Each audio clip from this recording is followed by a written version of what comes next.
Good evening. My name is Michael DeBollier. Welcome to my food and wine party. Tonight is not a weekend. It's a Thursday. It's close to the weekend, but I had an unexpected arrival tonight. I had a phone call yesterday from my dear friend Darcie, who was in town, and it just so happens that tonight is her 38th birthday. And there's no better way to kick off a birthday with some glorious food and an even more glorious bottle of red wine. We started off with white. You like to build it up with white, but let's be honest, you got to tear it down with red. And there's no better place to start than where it all began, and that's in Bordeaux. And tonight we are celebrating her birthday with a bottle from my cellar. And I don't have many bottles left, but I have a few, and she is certainly worthy of me opening up this 2003 Chateau Le Grave de Goutignan. It's from the area of Mouly in the Médoc region, and that is going to be on the left bank. It's going to be dominated by Cabernet with some additions of Merlot.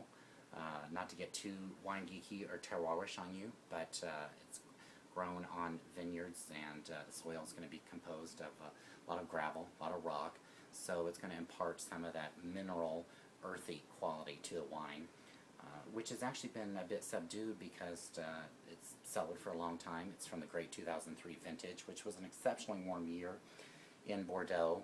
You might remember it as a lot of people were suffering from heat exhaustion. The grapes actually managed to merge on through that terrible heat wave, and it created not what you'd call a classic extraordinary vintage, but an excellent vintage. It made the wine and the grapes ripe, ready, and accessible. I, however, decided to perform a little experiment. I do have patience. It is a virtue. So I decided to squirrel this wine away in my cellar for some time and bring it out at a momentous, auspicious occasion, and that is Darcie's birthday tonight. And we were extraordinarily surprised. The tannins had really subsided. The fruit, the red fruit, the cherry, the plum, the currants had really come to the forefront.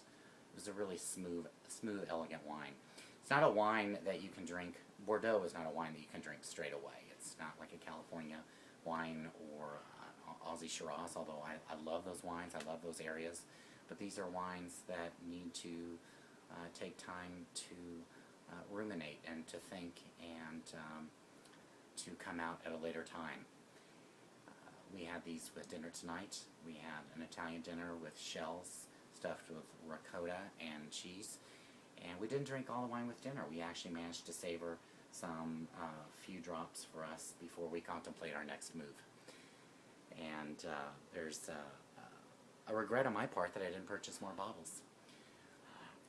Bordeaux is where it all began, and they made a lot of history, and they're still making a lot of history.